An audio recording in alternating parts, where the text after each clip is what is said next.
Hello, you wonderful people, and welcome to another episode of Not Too Comic Book. This being a show where I talk about TV shows that are adaptations of comic books. For today's episode, I'm going to talk about The Walking Dead, Season 11, Episode 23. A great episode. A lot of really interesting things went down in this episode, so let's break it down. The penultimate episode of The Walking Dead. Yes, I know it's been a very, very, very long time since the last episode. I'm not very good at just letting stuff in, but it's like there's so much Walking Dead I need to catch up on, so it's like I need to finally just nut up and finally finish it. So here we are, me in the process of finishing it. So a lot of things to kind of talk about. First and foremost, let's start off with the Commonwealth situation. Obviously, Mercer has decided to kind of join up with Eugene in the resistance. You know, he ended up choosing his sister's side in all of this, and so luckily Eugene's taken care of, but now Mercer's got to keep everything low key so that Pamela is none the wiser. Granted, she's all about going after Eugene, because she's making a point like, yeah, find him, kill him on sight at this point, because at least she could keep up the farce of a fair trial, yada yada yada. So, like, obviously not everyone was super psyched about the verdict, and the fact of the matter is it's rallied up a lot of people. Even Yumiko's like, yeah, because if they can get Mercer on their side, like, the fact of the matter is a lot of the public's already in the uproar up towards Pamela, so we can like sway a lot of the Commonwealth. We can change things for the better. Problem is, Pamela doesn't quite trust Mercer, but she isn't, at least at that point in the episode, it wasn't clear whether she had completely like turned against Mercer. She was just telling one of those soldiers, like, keep an eye on him type of situation. So, but I think later on when he pulled troops off a specific area, she's like, no, it's fine, I trust Mercer. I think in that moment it made her go like, all right, I know what's up now. Like, that, I think, was a deciding factor. She was probably flip-floppy still at that point, but I think that tilted her the more toward not being very suspicious. It was nice to have him and Princess talk again. It's like, oh, it was nice. He's like, oh, it's good to hear your voice again. Because obviously things weren't great the last time they talked, because he was still flip-floppy. He wasn't really, he'd kind of steadfast in his stance, and Princess just couldn't, like, bode with that, you know? I even love later on when he's talking to Max, he's like, yeah, my girlfriend. I was like, have you called her your girlfriend yet? I don't remember. I was like, oh, that's so you look at, yeah, my girlfriend's on the way with her friends. I was like, that's actually super adorable you're saying that, so. But Pamela did her usual tactic of, yeah, I'm going to call a swarm. There's a lockdown, but this way I kind of disperse the crowds, want to give them something else to chew on, some other bones to kind of deal with. So let's cause a swarm issue. But the problem is that escalated and went out of control, because at the same time that's happening, Mercer's going to go deal with that. She has Mercer and his crew arrested, like the people that are on his side, and took them, and they weren't listening to Mercer when he was like, yo, we need to deal with this threat, because this is all Pamela's fault. She tried to round up the dead. It's like, oh, it worked out before, so it's her usual tactic to kind of disperse anything. Because it's like, this way you disperse the crowd, you get people being like, yeah, like, it gives people time to simmer. It's just, Pamela's just trying to play catch up to try and keep this whole thing reined in. And ultimately, it's all her fault. Like, shit hits the fan and goes wrong. But the fact is that, like, one of her troops wasn't paying attention, and a walker got on the back of it, because as we've seen, the walkers have evolved. It's so interesting. I think I talked about this previously. Like, it is interesting that they waited till the end of the series for that to happen, because it is something that was set up in the series finale of World Beyond, that, like, right, the walkers had evolved. I still need to go back and rewatch that scene and pay attention to the CDC dudes, like, conversation, because I was so focused on, like, everything else and not paying attention to what was happening in the background, because I'm sure a lot of that, like, I still need to go back and refresh myself on that final scene of World Beyond. But either way, like, it climbed in the back and ended up eating them, and now it's like, cool, you were meant to, like, get their attention, but now they're rallied up. You created this massive horde, and now it's going to attack the Commonwealth, because these bastards can now climb, and now, like, the doors are wide open, so things are kind of screwed completely in the Commonwealth of it all. All the while that's happening, our other groups are gathering up their resources. It's like, right, they gotta still go deal with Pamela. Obviously, even Negan's like, yeah, we need to take out Pamela. Obviously, Maggie's not too concerned about that. It's like, but yeah, like you would, he's like, it doesn't take a lot. It's just going to take you and me, and we can take her out because we're going to be able to get away from her. She will never stop. So we have to stop her. So, but Maggie's just kind of focused on there's no we in this all. But I do like the conversation that Negan and, Ezekiel have, because he's like, why'd you like stand in front of the guns for me? It's like, he's like, a lot of reasons, but for him it's like, I didn't want to be so consumed by my anger about what I've lost, because it's like, right, dying a martyr is easy, but living, doing good with the life the extended life you now have, it's like that will be enough to kind of quell a lot of my anger, because I don't want to, like, with what time I have left, I don't want to have any bitterness, because he's like, I shouldn't be here. The dead rose up, yet I smile.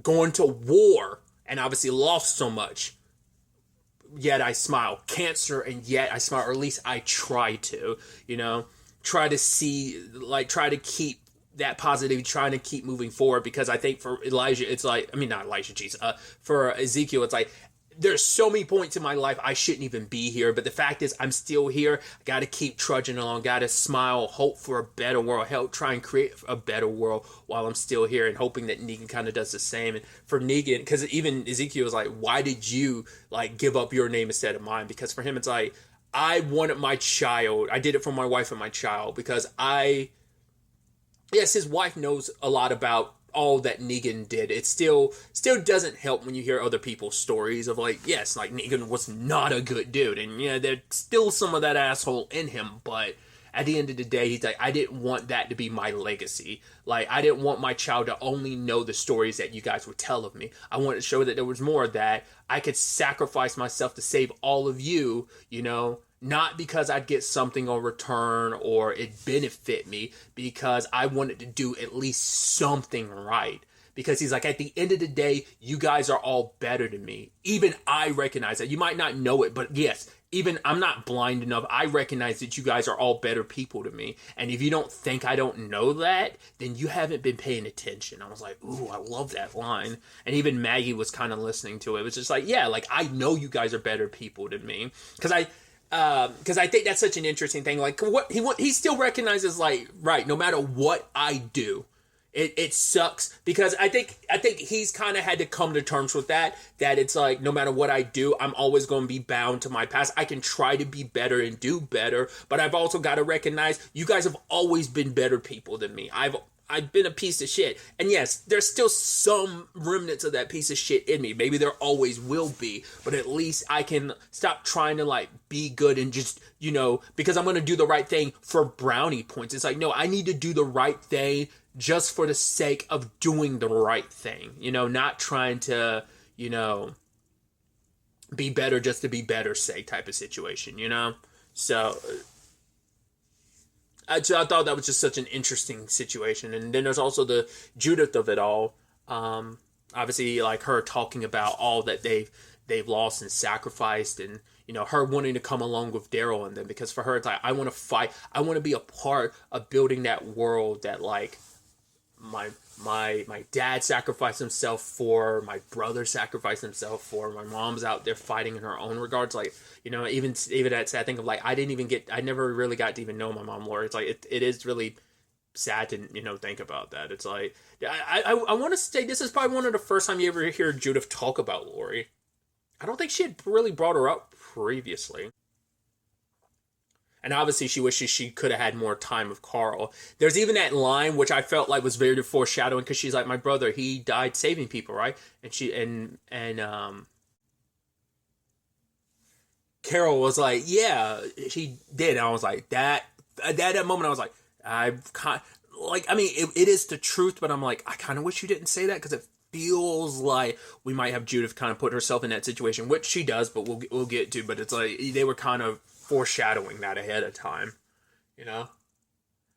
because it's like, yeah, Judith is the only one kind of pushing forward to the future, because it's always, for such a long time now, like, at one point in time, they did, like, want to strive for the future, but that always took a back seat, because it was always about today. It was always about maybe tomorrow, but it was mainly about, hey, we got to survive for today, what we have to do just to survive. And it can't always be about that. And the moments it has been about, hey, let's build something for the future, it always came crumbling down in some shape or form. But this is them to keep fighting. I was like, I love that line from Judith being like, there's that thing my mom would always say that I never want to say out loud.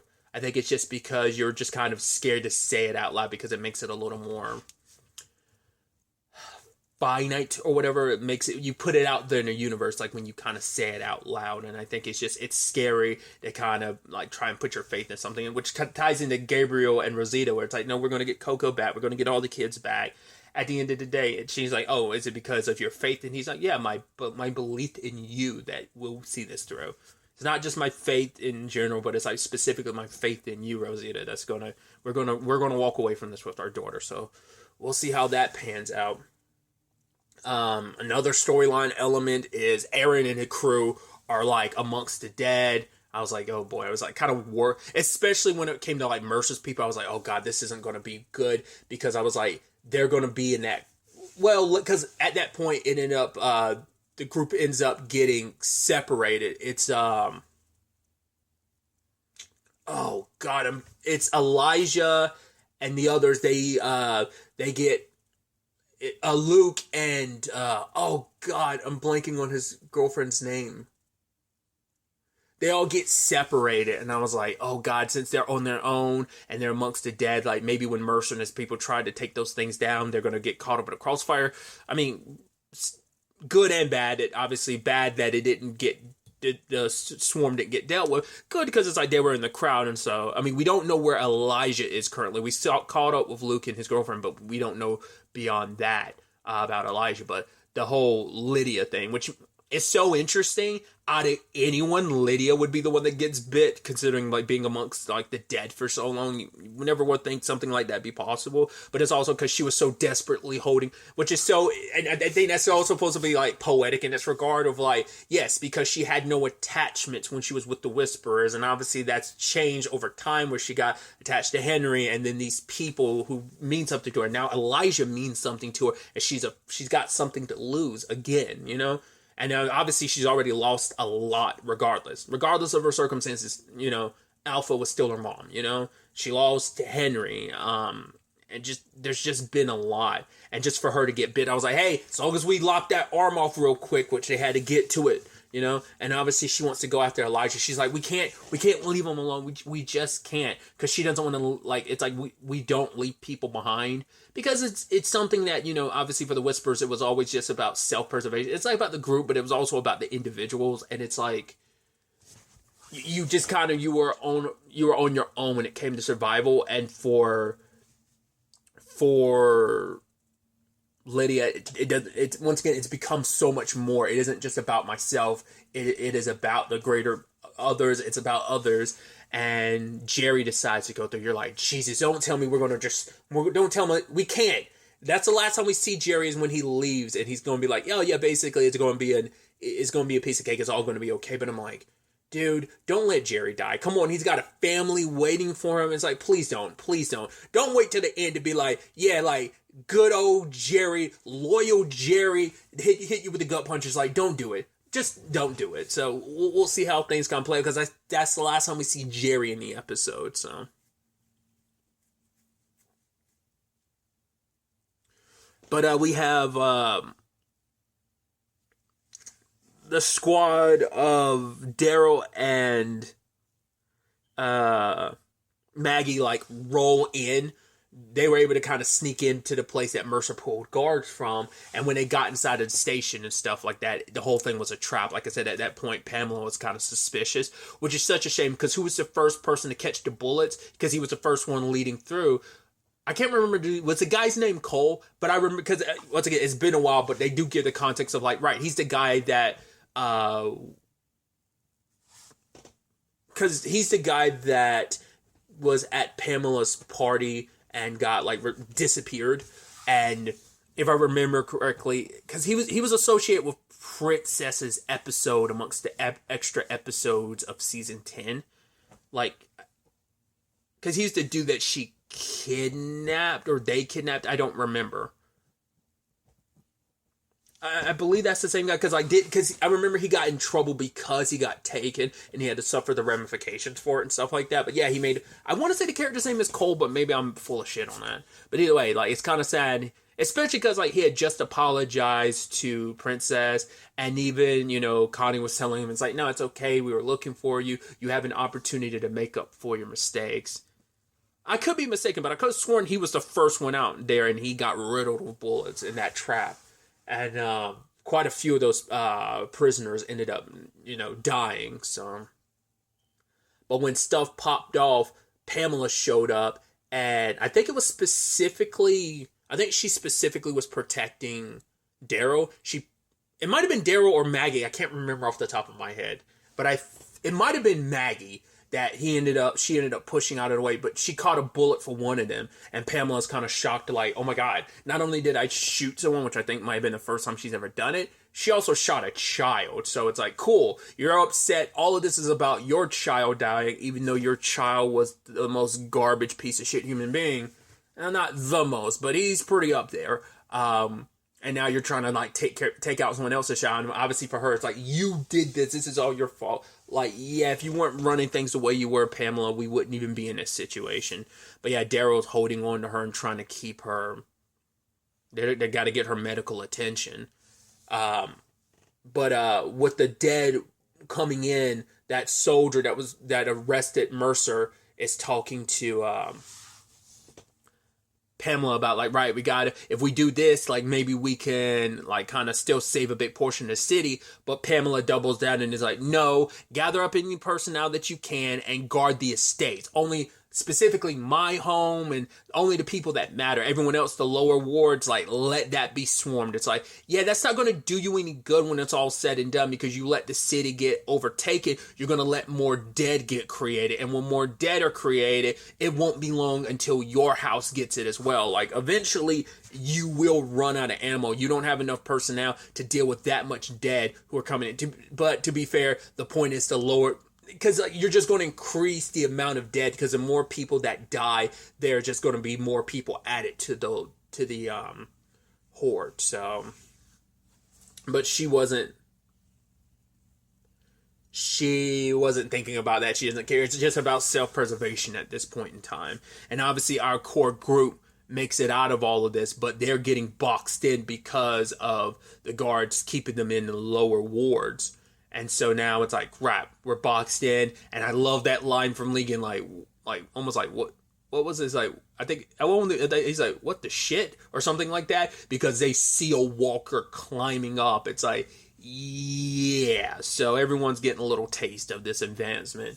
And they're trying to break through and get Judith and Daryl. And even her, like, Judith being like, because she's kind of in and out of it, she's like, Dad, which her state currently makes me, I think it's probably supposed to be a little reminiscent of Rick's quote-unquote final episode. Maybe it's going to be something like that, because I know, once again, it's been like over a year, so some spoilers are going to have slipped through. Not a lot, because I still don't know a lot about what happens. I know at least one appearance that's going to play into the final episode, but that's about it. I won't talk about it till we get there. But there's at least one appearance that I'm like, oh, I know that's going to be in the finale. But her current state makes me go like, I think that's why it's possible. Like I said, I think it's supposed to be a little reflective of Rick's story, like his final episode. I'm like, there's no way they're going to kill Judith, will they? I mean, that's pretty hardcore if that's the direction you decide to go. I mean, jumping ahead, like, I know Daryl goes off on his own, so why would he do that when it's all said and done?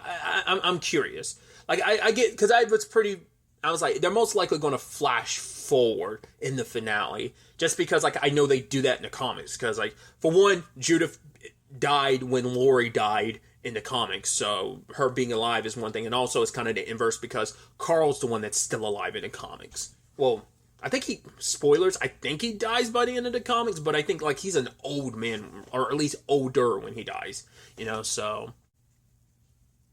Either way, I'm very, very interested to ultimately see where this goes. There's so many threads, and so many people are alive right now that might not make it by the end of this series.